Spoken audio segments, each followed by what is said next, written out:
Responsibility dahilan ng pagbibitiw sa pwesto ni DPWH Secretary Manuel Bonoan ayon kay Pangulong Ferdinand Marcos Jr. Independent Commission na mag-iimbestiga sa maanomalyang flood control projects pinabubuo ng Pangulo.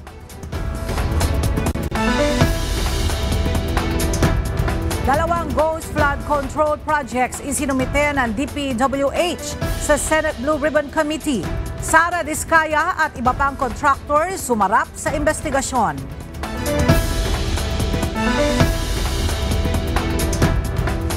Pagbusisi sa 2026 proposed national budget, sinimulan na ng Senado ngayong araw. Commission on Election sumalang sa budget hearing ng Kamara.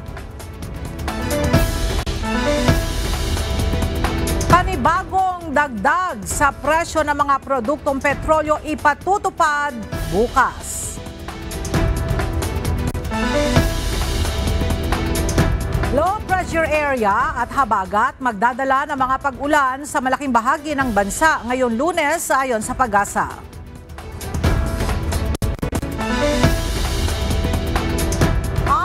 Department of Foreign Affairs pinag-iingat ang mga Pilipino sa Jakarta sa gitna ng malawakang protesta sa Indonesia.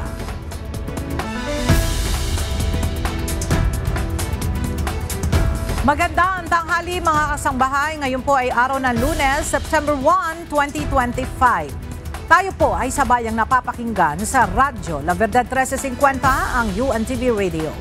At una sa mga balita ngayong tanghali.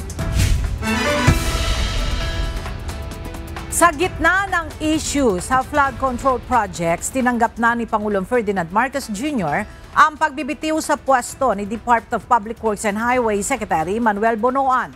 Isang independent commission naman ang binuo ni PBBM na mag-iimbestiga sa maanomalya sa flood control projects.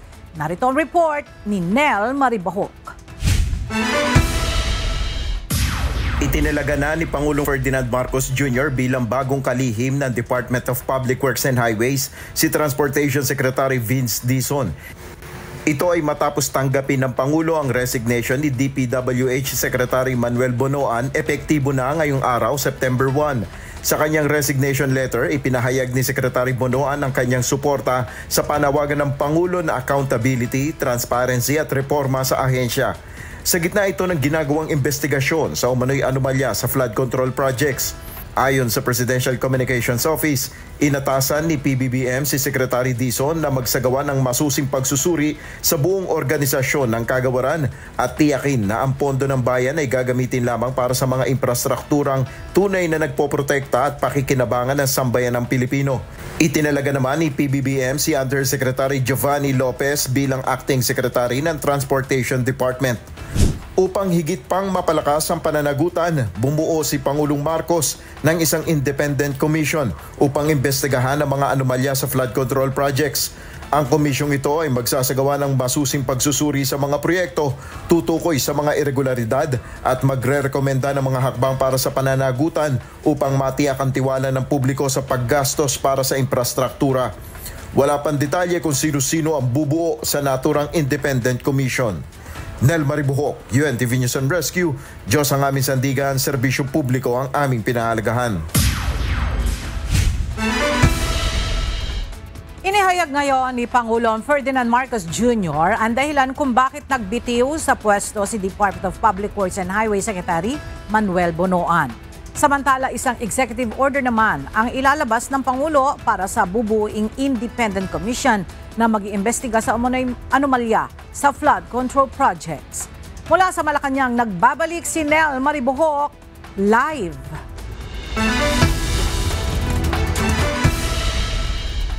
Nel, ano ba ang tunay na dahilan ng tuluyang pagre-resign sa DPWH ni Secretary Bonoan? Yes, Ella, command responsibility ang pangunahing dahilan ng pagbibitiw ni Department of Public Works Secretary Manuel Bonoan sa gitna ng issue sa umano'y anomalya sa flood control projects. Ito ang inihayag ni Pangulong Ferdinand Marcos Jr. kanina sa ambush interview matapos ang kanyang pagdalo sa awarding ng Turismo Asenso Loan Program. Ayon kay PBBM, inako ni Secretary Bonoan ang pananagutan sa usapin sa flood control projects. The reason, I think it was Secretary Bonoan who said that he took responsibility because it was under all of these things happened, all of these problems happened under his watch. So, under the principle of command responsibility, he felt that he should leave his post. Pinili naman ng Pangulo si Secretary Vince Dizon bilang bagong DPWH Chief dahil sa ipinakita naman itong magandang trabaho sa Transportation Department. Dagdag pa ang kaalaman anya ni Secretary Dizon sa trabaho sa DPWH. Isang executive order naman ang ilalabas ng Pangulo para sa bubuing independent commission na mag-iimbestiga sa umatay anomalya sa flood control projects. Ayon sa Pangulo, kakailanganin ang mga eksperto sa batas para sa bubuing commission. We need forensic investigators. We need, of course, lawyers, justices, prosecutors who will look at the evidence and look at the information that we have, and they will put together that information and make the recommendation to either DOH or the Ombudsman, depending on who is found to be liable for some of these nefarious activities. Wala pa ring ibinigay na detalye ang Pangulo kung sino ang mamumuno sa naturang independent body. Yan muna ang ating update. Balik sa iyo, Ella. Maraming salamat, Nel Maribohok. Naniniwala ang isang makabayan lawmaker na hindi sapat ang pagbibitiw sa pwesto ni Public Works and Highway Secretary Manuel Bonoan para tugunan ang katiwalian sa ahensya. Samantala, iimbitahan pa rin si Bonoan sa pagdinig ng House Infra Committee. Ang detalye sa ulat ni Rosalie Coz.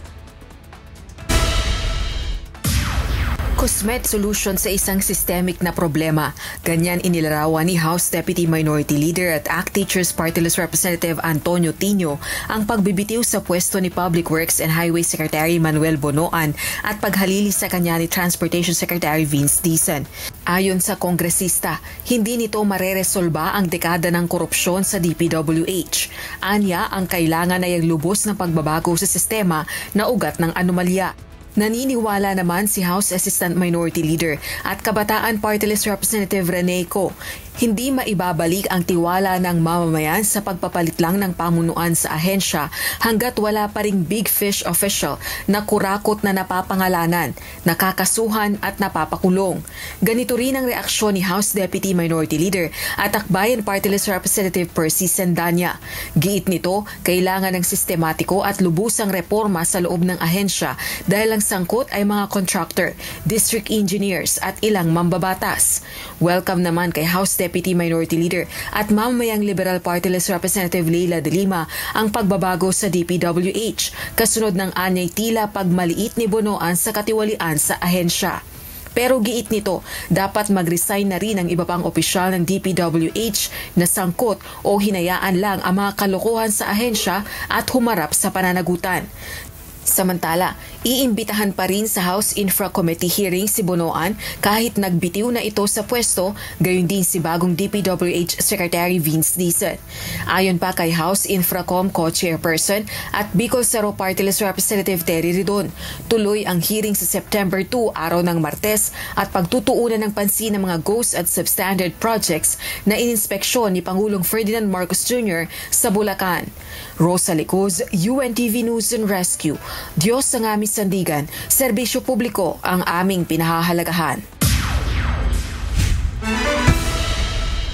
Naglabas ng pahayag ang ilang senador kaugnay ng pagbabago sa liderato ng Department of Public Works and Highways o DPWH. Suportado rin ng mga miyembro ng mataas na kapulungan ng Kongreso ang bagong itinalagang kalihim ng ahensya. Narito ang report ni Asher Cadapan Jr. Kapwa mahirap na desisyon at magandang pagpili. Ito ang binigyan diin ni Senador Panfilo Ping Lacson sa aksyon na ginawa ni Pangulong Ferdinand Marcos Jr. Partikular ito sa paghalili ni Secretary Vince Dizon kay Manuel Bonoan na nalugmok sa mahirap na sitwasyon bilang kalihim ng Department of Public Works and Highways o DPWH. Aniya, nakita at nasubaybayan niya ang walang kapaguran at halos araw-araw na effort ni Dizon upang maresolba ang napakaraming problema sa sektor ng transportasyon. Welcome din kay Senate Majority Leader Joel Villanueva ang desisyon ng Pangulo at nagpaabot ng full support para kay Secretary Dizon. Aniya, ang appointment ni Dizon ay magiging mahalagang papel sa paglilinis ng ahensya. Para naman kay Senador Sherwin Gatchalian, very good choice ito.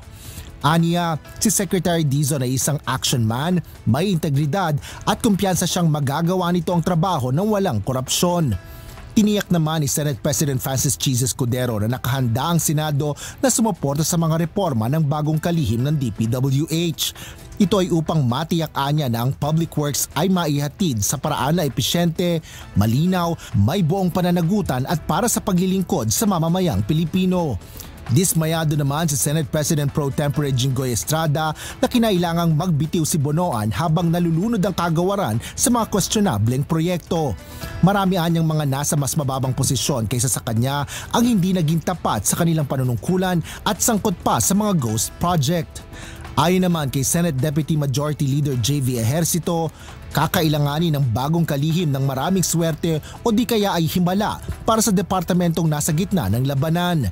Kakaharapin anya ni Secretary Dizon ang malaking hamon at katakot-takot na trabaho na mapanumbalik ang tiwala ng publiko sa DPWH na naratay sa iskandalo. Para naman kay Senator Erwin Tulfo, magandang simula ito para tuluyang malinis ang DPWH sa mga isyu ng korupsyon. 6 na buwan pa lang anya si Sec Vince sa Department of Transportation ay nakita na ang agarang aksyon nito sa mga reklamo na klase anya ng lideratong kailangan ngayon. Nagpaabot rin ng pagsuporta si Senador Loren Legarda sa pumalit na DPWH Secretary. Handaan niya silang tumulong para maabot ang layunin ng lahat na kalinawan at pagtataguyod ng ikabubuti ng publiko. Asher Cadapan Jr., UNTV News and Rescue. Diyos ang aming sandigan, serbisyo publiko ang aming pinahalagahan. Nagpapatuloy ngayong araw ang pagdinig ng Senate Blue Ribbon Committee kaugnay ng mga anomalya sa flood control projects. Kasabay nito isinumite ng Department of Public Works and Highways o DPWH sa komite ang 2 ghost flood control projects na ikinadismaya naman ni Senate Deputy Majority Leader Rodante Marcoleta. Mula sa Senado, alamin natin ang detalye kay Asher Cadapan Jr. live.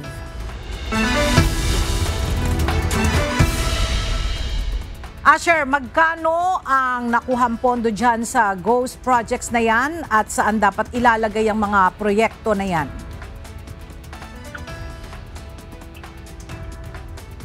Yes, Ella, alam pa natin kung ilan itong mga magkano yung kabuuan halaga nito. Ngunit hindi bababa sa 6 na ghost flood projects mula sa Department of Public Works and Highways o DPWH ang ulat na inaasahan ni Senate Blue Ribbon Committee Chairperson Rodante Marcoleta mula anya sa 7.3 billion pesos na ghost project.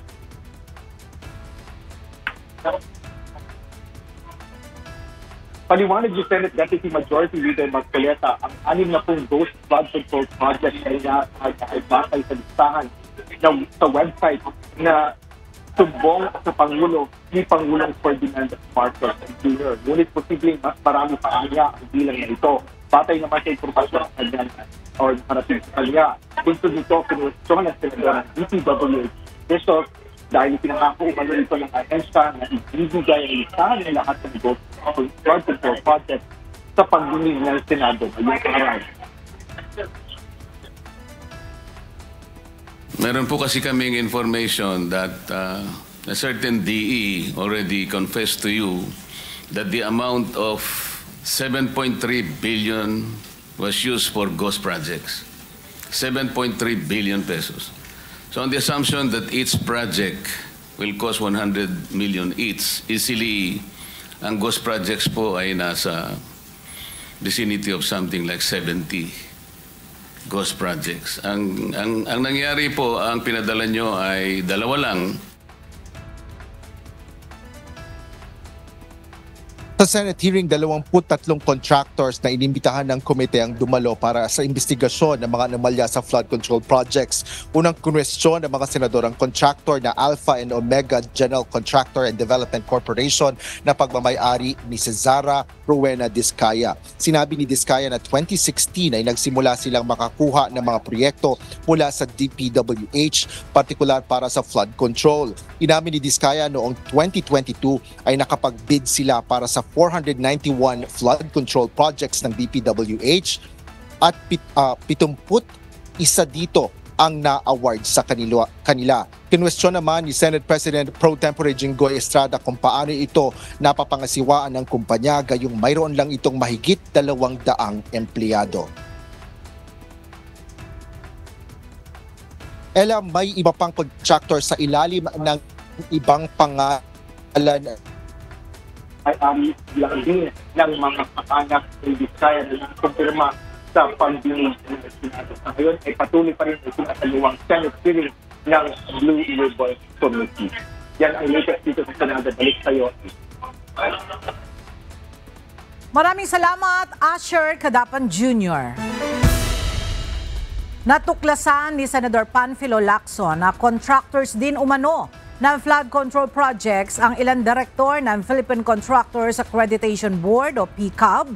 Inuurong na rin ng senador ang mosyon nito sa Senado na i-adopt ang National Expenditure Program o NEP dahil sa manoy anomalya sa panukala. Nagbabalik si Asher Cadapan Jr.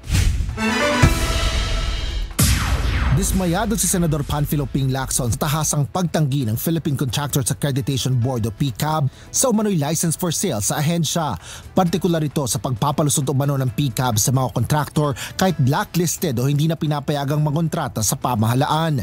Matapos isiwalat ng mamabatas sa sangkot umano ang PCAB sa mga anomalya sa flood control projects ng gobyerno, naglabas ang ahensya ng pahayag kung saan tiniyak ng PCAB na prioridad nila ang integridad ng licensing system ng ahensya at hindi nila ipinagbibili ang mga lisensya. Hindi rin anya binigyan ng board ng otoridad ang sinuman para umakto sa ngalan nila o garantiyahan ng contractor ng accreditation kapalit ng pera. Ngunit sa isang panayam, isiniwalat ni Senador Lacson na 2 PCAB directors ang nagmamay-ari ng construction companies habang nagsisilbi sa ahensya na malinaw anyang conflict of interest. Ngunit imbis na tugunan ang aligasyon at mga ulat na may nangyayaring anomalya ay pinalalabas pa anya ng PCAB na walang halaga ang kanyang report. Anya, mas makatuwirang reaksyon dapat mula sa ahensya ang pag-iimbestiga sa naturang issue. Bukod dito, ibinunyag din ng senador ang umano'y extortion sa PCAB kung saan isang contractor anya ang tinakot na hindi marerenew ang lisensya kung hindi magbabayad. Sa kasalukuyan ay wala pang tugon ng PCAB kaugnay ng mga naturang issue. Samantala, inasahan ni Senador Ping na pagbibigyan nito ang Pangulo sa pamamagitan ng pag-a-adopt ng National Expenditure Program o NEP na siyang panukalang budget mula sa sanghay ng ehekutibo. Ngunit ngayong may nakita pala umanong mga items sa NEP na pare-pareho habang may completed na proyekto pero pinopondohan pa rin, ay wini-withdraw o binabawi na nito ang kanyang mosyon sa Senado. Naunang naghain ng senador ng mosyon na i-adopt ang panukalang pondo ng ehekutibo sa gitna ng mga issue ng insertions o biglang pagdadagdag ng mga proyekto sa proposed national budget. Asher Cadapan Jr., UNTV News and Rescue. Diyos ang aming sandigan, serbisyo publiko ang aming alagahan. Pag-uusapan ng Commission on Elections o COMELEC sa susunod na araw kung sino ang posibleng papalit sa 3 pwesto na nakuha ng Duterte Youth kung sakaling tuluyan ng maging pinal ang desisyon ng pagkansela sa kanilang rehistro. Darito ang report ni Dante Amento. Matapos pagdibay ng Commission on Elections, COMELEC anbang desisyon ng kanilang division na kansilahin ang rehistro ng Duterte Youth Party List.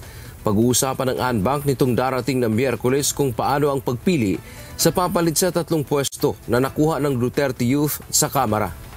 Ayon kay Chairman George Erwin Garcia, ito ay hakbang kung sakaling maging pinal na ang kanilang desisyon. Kung sakaling maging pinal ang desisyon tungkol sa kanselasyon ng registration ng naturang party list, sino ang kinakailangang humalinhin pumalit doon sa 3 seats na dapat ay nakuha ng naturang party list. Sino ang dapat na iproklama ng komisyon? At yan po ay kakailanganin namin, hindi lang yung aming law department, kundi yung supervisory group ng National Board of Canvassers. Dagdag pa ni Garcia, hihintay nila kung may mag-question sa kanilang desisyon sa Korte Suprema.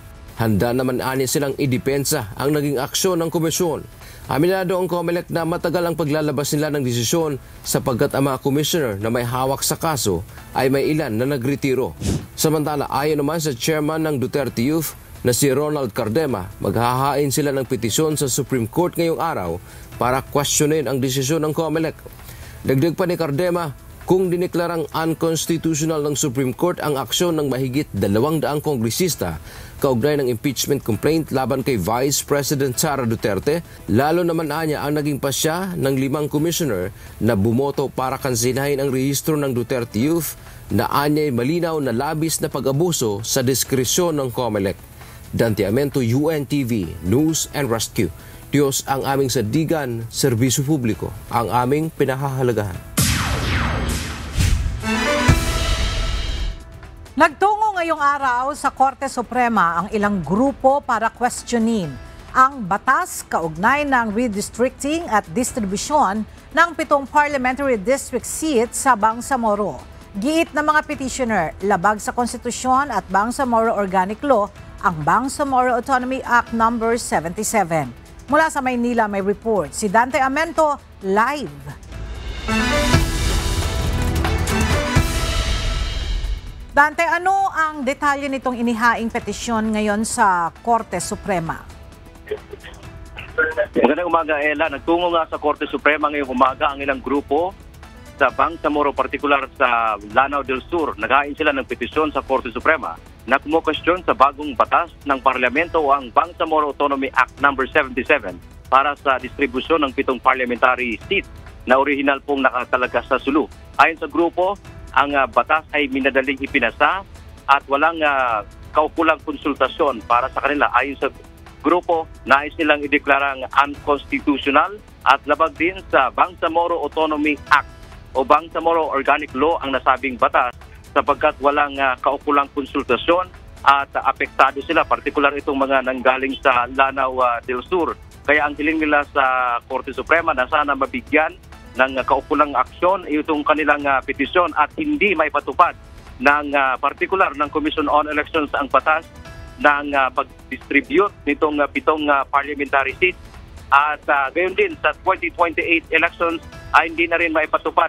Ibig sabihin, Ella, ang gusto nila ay totally ibaliwala ng Supreme Court itong ipinasang Bangsamoro Autonomy Act No. 77 sapagkat nagkaroon ng pag-abuso ang parlamento sa pagpasa nito o na labag ang kanilang karapatan sa due process. So mamaya ay inaasahan natin magkakaroon pa ng press conference itong grupo at aalamin pa natin kung ano ang kanilang mga saloobin dito sa issue nga ng pag-distribute ng 7 district parliamentary seats mula sa Sulu.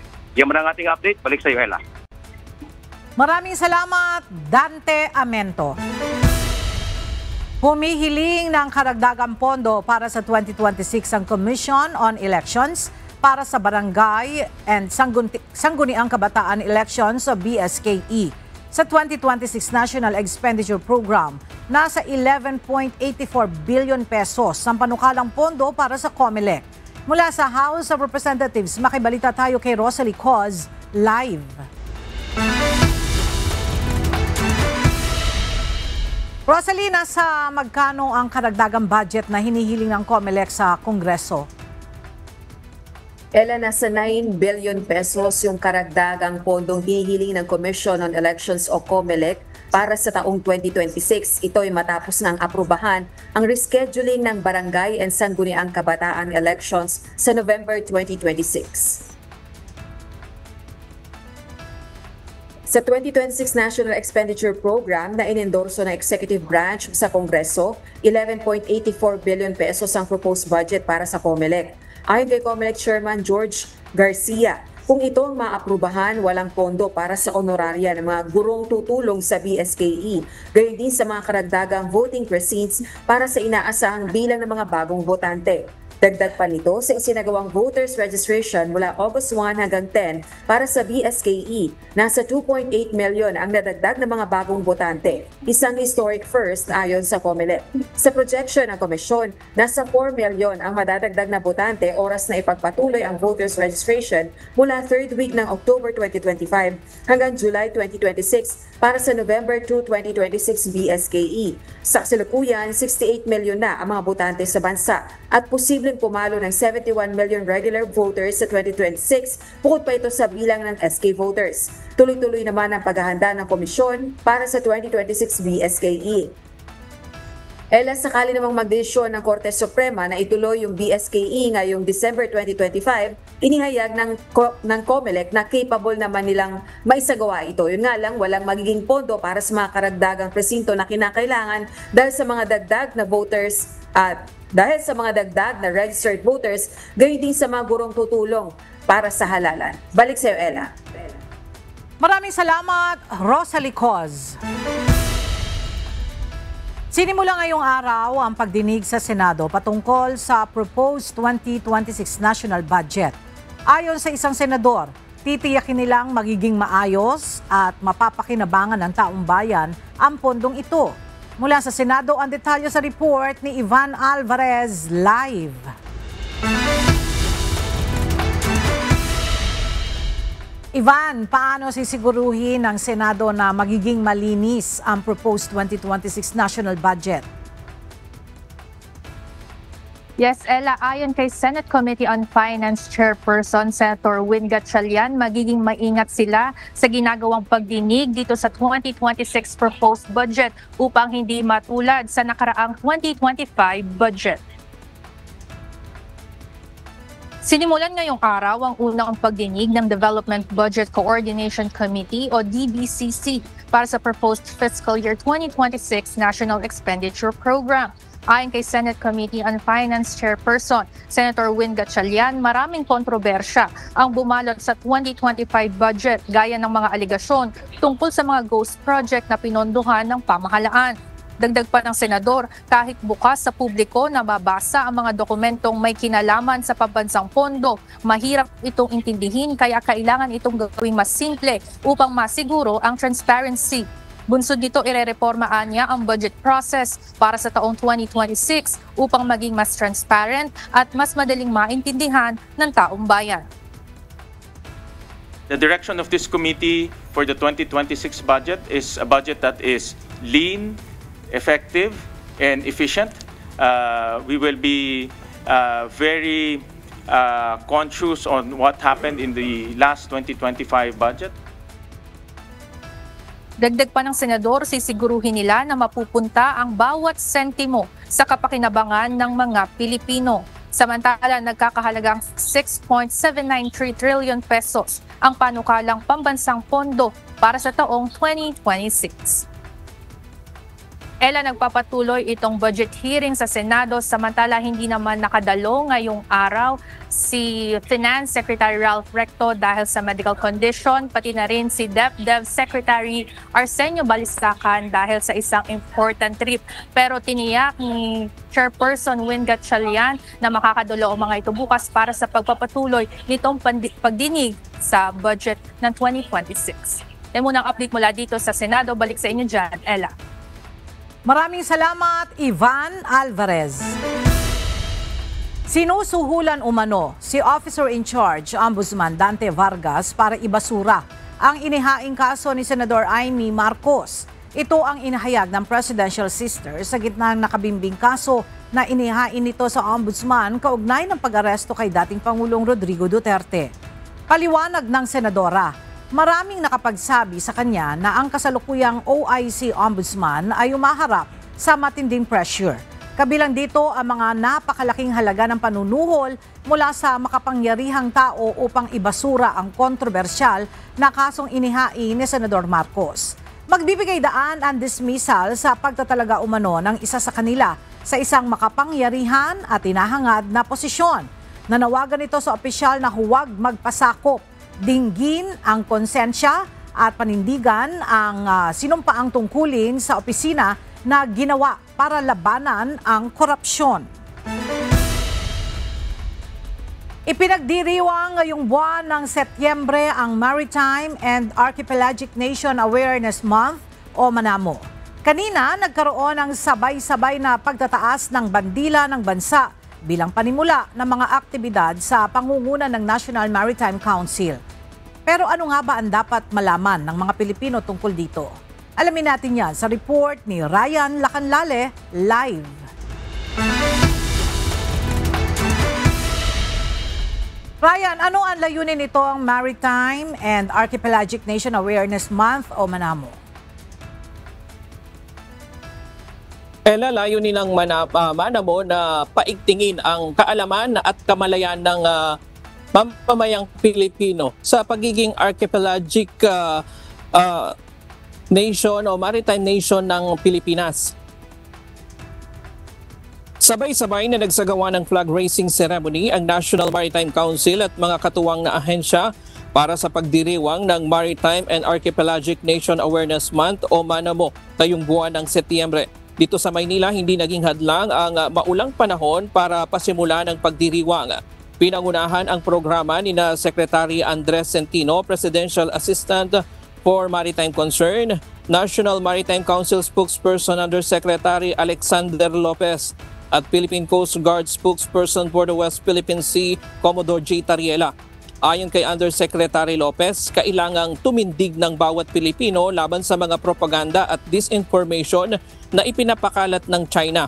Hinalimbawa pa nito ang mga ipinapakalat ng maling impormasyon na naging bahagi umano noon ng China ang Palawan.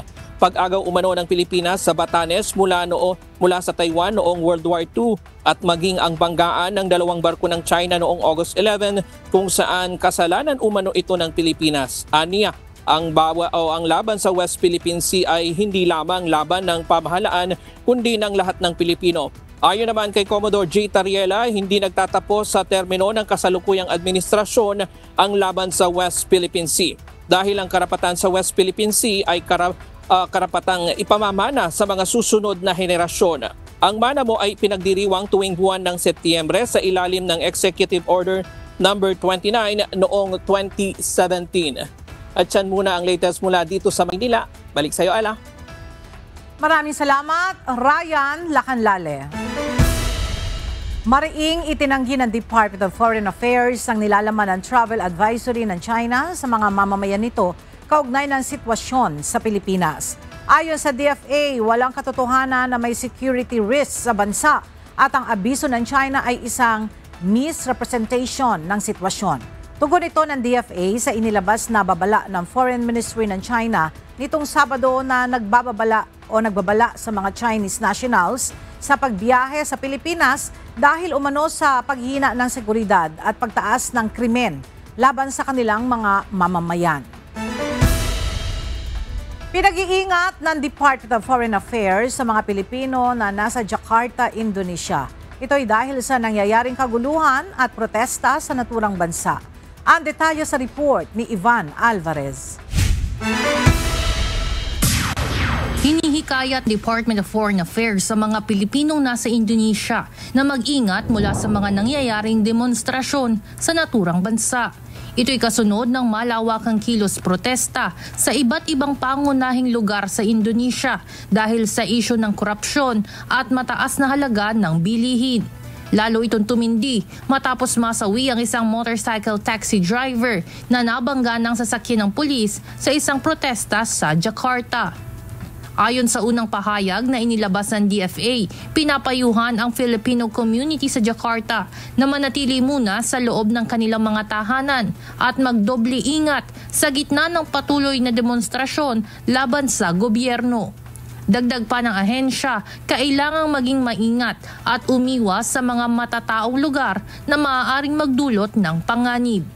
Sa pinakahuling tala, higit 6,000 Pilipino ang kasalukuyang nasa Indonesia kung saan higit 1,700 sa mga ito ang nasa Jakarta. Sa isa pang pahayag na inilabas ng DFA kahapon, tiniyak ng Embahada ng Pilipinas sa Jakarta at Konsulado sa Manado na wala pang naitatalang Pilipinong naaapektuhan ng mga nangyayaring protesta. Siniguro rin ng DFA na patuloy silang nakikipag-ugnayan sa Filipino community leaders doon habang minomonitor din ang sitwasyon sa naturang bansa. Samantala, hinihikayat naman ang mga nangangailangan ng tulong na kontakin ang kanilang social media pages o tumawag sa mga sumusunod na numero sa Assistance to Nationals o ATN number via WhatsApp 62811-887334. Duty phone sa numerong 62811-4321-132 at 62811-431-130. Evan Alvarez, UNTV News and Rescue. Diyos ang aming sandigan, serbisyo publiko ang aming pinahahalagahan. Ligtas nang nakauwi ng Pilipinas ang 20 overseas Filipino workers na inirepatriate ng Department of Migrant Workers mula sa Jeddah. Batay sa post ng DMW, dumating kagabi sa bansa ang 20 OFWs na binubuo ng 8 kababaihan mula sa Bahay Kalinga at 9 na distressed OFWs. Katuwang ng DMW sa repatriation ang Overseas Workers Welfare Administration, Manila International Airport Authority at iba pang ahensya ng gobyerno. Tiniyak naman ng pamahalaan ang pagbibigay ng kaukulang tulong sa mga umuwing OFW sa kanilang financial at medical assistance. Gayon din ang training vouchers mula sa TESDA para makapagsimula ng kanilang reintegration program. Nakumpiska ng mga tauhan ng Philippine National Police Drug Enforcement Group o PDEG ang nasa 89 na kilo ng shabu sa Zamboanga City kahapon. Inaalam naman ng mga otoridad kung saan nagmula ang bulto ng shabu na nakabalot sa tea bag. Mula sa Camp Crame, may report si Lea Ilagan live.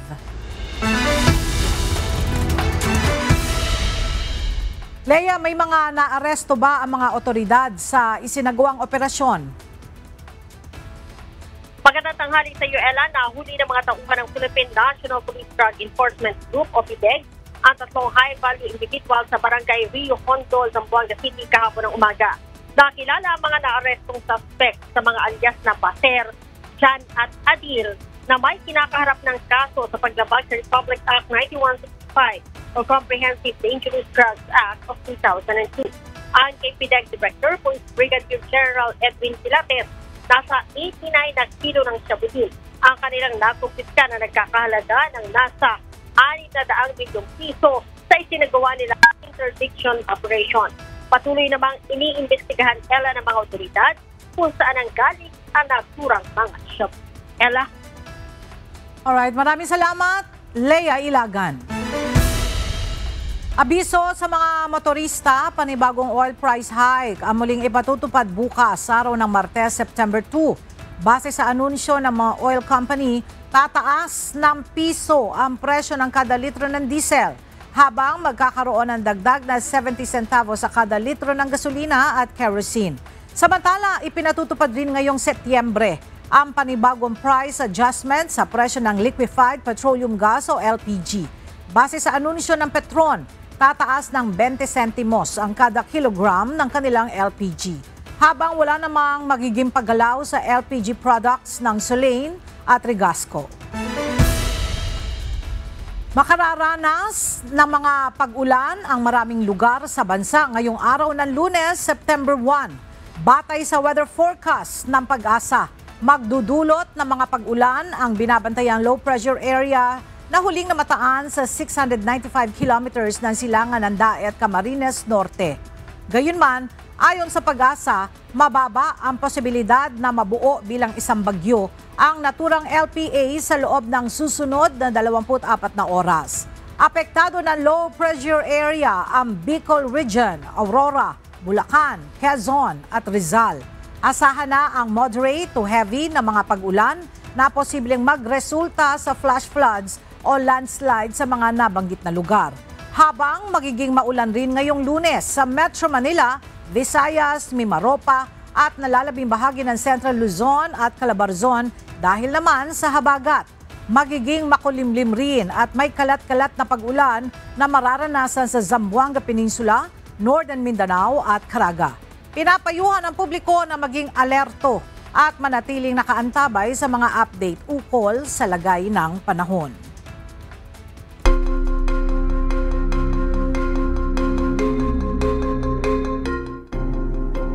Pansamantalang sinuspinde ng TikTok ang live streaming feature nito sa Indonesia matapos ang mga marahas na protesta bunsod ng pagkamatay ng isang lalaki na nabangga ng sasakyan ng pulis. Ayon sa pahayag ng kumpanya, ginawa ang hakbang bilang dagdag na seguridad upang mapanatiling ligtas at maayos ang paggamit ng kanilang platform. Naganap ang mga kilos protesta sa iba't ibang lungsod gaya ng Jakarta, Makassar, Surabaya, Bali at Lombok kung saan 3 na ang nasasawi. Patuloy umanong minomonitor ng TikTok ang sitwasyon sa bansa na may mahigit 100 milyong TikTok users. Umalma naman ang grupong Southeast Asia Freedom of Expression Network o SafeNet sa hakbang ng TikTok at tinawag itong pagsikil sa digital rights at pagpapatahimik sa milyong-milyong boses ng mga mamamayan sa Indonesia. Isang 6.0 magnitude na lindol ang tumama sa silangang Afghanistan malapit sa Basaul Province bandang 11:47 kagabi oras sa Afghanistan. Nagresulta ito ng pagkasawi ng hindi bababa sa 20 at mahigit 100 ang naitatalang sugatan. Naramdaman ang pagyanig mula Kabul hanggang Islamabad sa Pakistan. Maraming bahay ang gumuho kaya inaasahang tataas pa ang bilang ng mga nasawi. Nagbabala ang mga eksperto na mas mapanganib ang ganitong uri ng mababaw na lindol dahil mas matindi ang epekto ng pagyanig sa mga gusali at istruktura. Patuloy namang nananawagan ang pamahalaang Taliban ng agarang tulong mula sa mga humanitarian groups para sa search and rescue sa mga apektado ng lindol.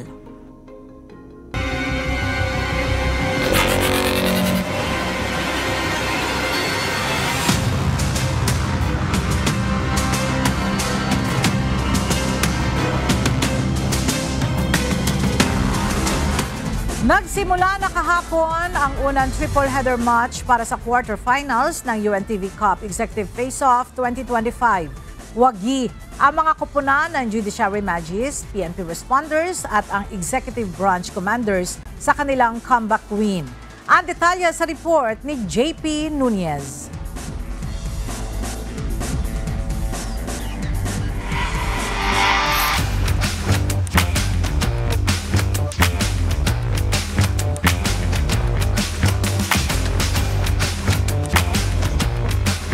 Mas maaaksyon ang naging tagpo sa bakbakan sa hardcourt sa simula ng panibagong yugto ng UNTV Cup Executive Face-Off 2025 Quarterfinals nitong linggo, August 31 sa bagong venue sa QC D2 Gymnasium sa Quezon City. Sa first game ng triple-header match, naging epektibo ang estratehiya sa depensa ng Judiciary Magistrates kontra sa Ombudsman Graph Busters. Mas maraming naitalang turnover ang Ombudsman Graph Busters. Sa first quarter ng laro, una pang nakalamang ng puntos ang Ombudsman Graph Busters hanggang sa kalagitnaan. Pero with 4 minutes remaining, tabla sa score na 9 ang puntos ng magkabilang koponan. Nag-init ang Judiciary Magistrates at nakuha nila ang momentum para tambakan ng 5 puntos ang Ombudsman Graph Busters sa score na 16-11 sa pagtatapos ng quarter. Naalagaan ng Judiciary Magistrates ang kanilang kalamangan hanggang sa final quarter kung saan hindi na rin nakahabol ang Ombudsman Graph Busters. Final score 52-41. Lamang ang Judiciary Magistrates. Mas sinikpitan namin yung defense namin. Mas naging aggressive kami sa defense kasi we know naman na pag maganda yung defense namin, maganda rin yung magiging offense namin. Nakita ko nga rito ngayon na nawala yung momentum namin, nawala yung pagiging team or unit ng laro namin. So, magre-regroup kami. Best player of the game si Attorney Romulo Jojo Paras na nag-ambag ng 5 puntos, 7 rebounds at 1 block. think it's more on our preparation. Saka maganda yung game plan ng mga coaches. So it was very clear kung ano yung mga roles namin. So we just tried to play our roles as much as possible.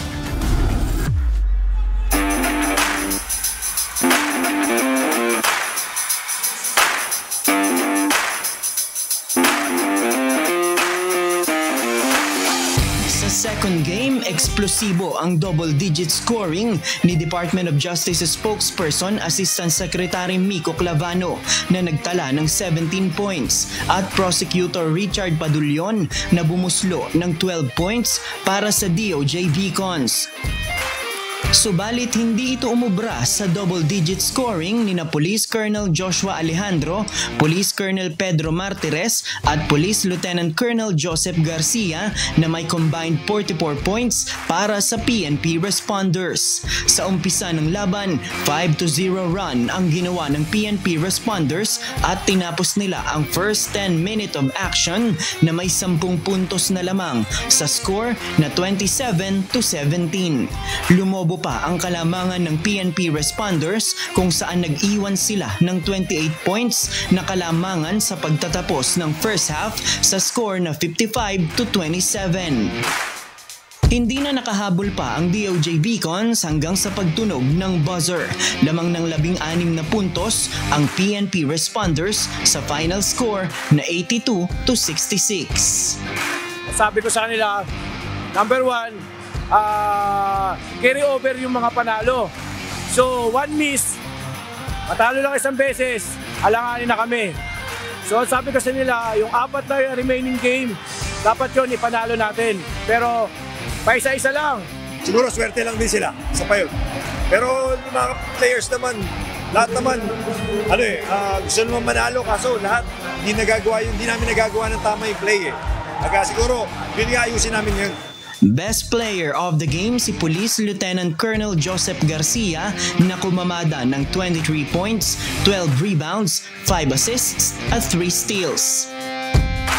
Motivation na lang po siguro kasi kung titignan natin po yung standing, kami po yung nasa bottom eh.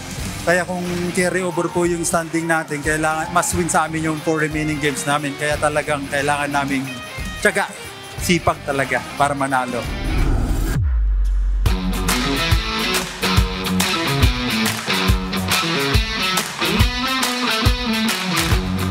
Sa huling game, comeback win ang ginawa ng Executive Branch Commanders kontra sa GSIS Furies mula sa kanilang pangit na laro sa first half. Mula first quarter hanggang third quarter, kahit pabahagyang nakakadikit sa scoring ang Executive Branch Commanders, nasa GSIS Furies pa rin ang advantage. Pumukpok sina Education Secretary Sani Angara, Attorney Chino Ramos, Chief Executive Officer Mark Lapid at Undersecretary BJ Palatao para iambag sa kanilang koponan ang combined 59 points. With 24 seconds remaining sa third quarter, nakatabla ang Executive Branch Commander sa GSIS Furies sa score na 47-all mula sa under the basket ni Lapid. 47-all pa rin sa pagtatapos ng third frame. Sa fourth quarter, kahit kinapos na ng hangin, mas naging determinado ang Executive Branch Commanders kung saan sila naman ang nakakuha ng advantage sa laban. With last 2 minutes remaining, lamang ng 3 puntos ang Executive Branch Commanders. Tumira ng 3 si Attorney Chino Ramos, lalo pang natambakan ang GSIS Furies. Tuluyang bumaliktad ang ikot ng bola kung saan sa pagtatapos ng game, ang Executive Branch Commanders ang nakakuha ng panalo sa score na 68-59. Morely on defense na talaga ang pinaka-focus namin talaga sa panalo ito. And effort namin. Yung pagkatalo namin siguro ngayon, nakita ko lang sa OP, gusto talaga nilang manalo. Tapos medyo masama lang talaga yung laro ng iba naming mga boss kasi hindi kami nakompleto sa mga practice nito mga nakaraan. Best player of the game si Attorney Chino Ramos para sa kanyang double-double performance with 19 points, 12 rebounds, 4 assists at 3 steals. It was just the momentum, We had momentum on our side, so pinagpatuloy lang namin yun from third quarter going into the fourth quarter. and ini-implement, in-execute lang namin yung mga plays namin na pina-practice during practices. Matapos ang mga laban, ang AFP Cavaliers, Judiciary Magis, GSIS Furies at Ombudsman Graph Busters ang nasa top 4 ng quarterfinals. Abangan ang susunod na bakbakan sa hardcourt sa darating na September 3, araw ng Miyerkules sa Amoranto Arena sa Quezon City. First game ang Ombudsman Graph Busters at undefeated na AFP Cavaliers. Sa second game ang BJMP Greyhounds versus DOJ Beacons. At sa huling game, muling maglalaro ang PNP Responders katapat ang Executive Branch Commanders. Mapapanood ang live stream ng bakbakan sa hardcourt sa official Facebook page ng UNTV Sports at YouTube channel ng UNTV. Win in sports, win for charity! JP Nunez, UNTV, News and Rescue. Diyos ang aming sandigan, serbisyo publiko ang aming pinahahalagahan.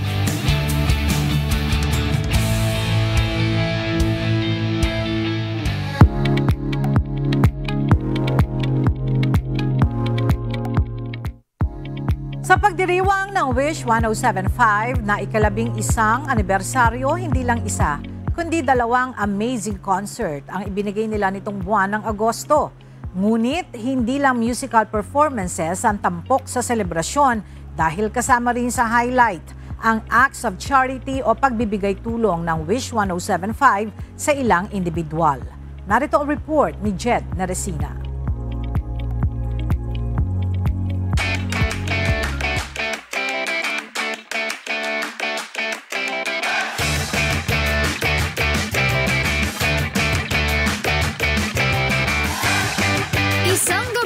Kasiyahan, dala ng musical performances mula sa mga fan-favorite OPM artists ang pumuno sa Eton Centuries Ground sa Quezon City last Friday. Ngunit hindi lang ang mga artist ang bumida, kundi maging ang mga individual na napiling maging benepisyaryo ng Wish 1075 sa pagdiriwang nito ng ika-11 anibersaryo. Kasabay ng selebrasyon ng nag-iisang FM radio station on wheels, nakatanggap ang bawat isang beneficiary ng 100,000 piso pandagdag sa kanilang panggastos medikal. Isa si Regine, 27 taong gulang mula sa Ilocos Norte sa napiling benepisyaryo. Na-diagnose siya na mayroong chronic kidney disease stage 5 o malubhang sakit sa bato. 2024 nang sumailalim siya sa kidney transplant at ang asawa niya mismo ang nag-donate ng bato. Ngunit hindi pa rito natapos dahil kinakailangan niyang magpa-check up buwan-buwan sa Maynila. Kaya hindi biro ang laki ng gastos sa pamasahe pa lang, maging sa laboratory test at kanyang buwanang gamot. Unang-unang sa lahat, masaya ako dahil isa ako sa napili na beneficiary ng Wish 1075 dahil malaking tulong po ito sa aking anti-rejection medicine and sa monthly laboratories ko po. Kung wala po ang mga GL ko, hindi ko po alam kung saan namin pupulot itong mga malalaking amount na ito. Kasama rin sa mga naging benepisyaryo si Mateo, 3 taong gulang mula sa Bulacan na may acute myeloid leukemia o isang uri ng cancer sa dugo. Ayon sa kanyang ina na si Henry, umaabot sa 150,000 pesos ang kailangan ni Mateo sa chemotherapy pa lang. Bukod pa ang ibang test at gamot nito, kaya hirap ang pamilya na makaipon ng pera para sa gamutan. Dahil hindi na rin makapasok sa trabaho ang ama ni Mateo. Dala na rin ang pangangailangan na magsalitan sila ng kanyang misis sa pagbabantay kay Mateo sa ospital. Nag-iikot sila sa iba't ibang ahensya para makakuha ng guarantee letters. Ngunit hindi ito sapat dahil tuloy-tuloy ang kanilang gastusing medikal. Tulad nito, nakakatuwa kasi sa dami ng pwedeng makuhang mayroong mga nangangailangan din. Eh, nasama pa yung pangalan ng anak ko. So, sobrang blessed na nabigyan kami ng ganito para pandagdag bayad sa hospital. Bukod kay Regine at baby Mateo, may 5 benepisyaryo pa ang nakatanggap ng tulong mula sa Wish 1075. Magkakaiba man ang kwento, ngunit lahat sila ay may malubhang karamdaman na kinakailangan ng malaking halaga para sa gamutan. Kaya't kahit anong halaga ng tulong ay malaking bagay na kanila na ring ipinagpapasalamat. 11 taon na ang lumipas, ngunit hindi rito natatapos ang lahat para sa Wish 1075. Magpapatuloy ang pagbibigay saya ng nag-iisang FM radio station on wheels mula sa pagsuporta sa mga OPM artists at kanilang mga awitin hanggang sa pagdiskubre ng mga bagong talento na nangangarap magkaroon ng platform upang makilala sa music industry. At hindi mawawala ang pagtulong at pagtugon ng Wish 1075 sa bawat hiling ng mga nangangailangan. Kaya wishers, keep on wishing! Jed Meresina, UNTV News and Rescue. Diyos ang aming sandigan, serbisyo publiko ang aming pinahahalagahan.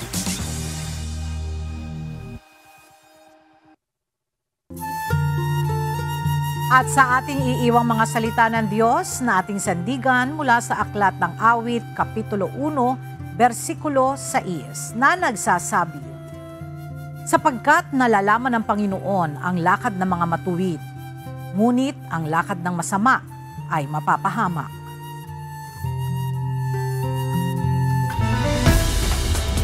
At yan ang mga balitang aming tinutukan at inaksyonan. Dahil sa aming pagbabalita, una ang pagkalinga sa kapwa. UNTV News, may balita saan mampanig na daigdig. At dito sa UNTV, Diyos ang aming sandigan, serbisyo publiko ang aming pinahahalagahan. Magandang tanghali at salamat sa Diyos.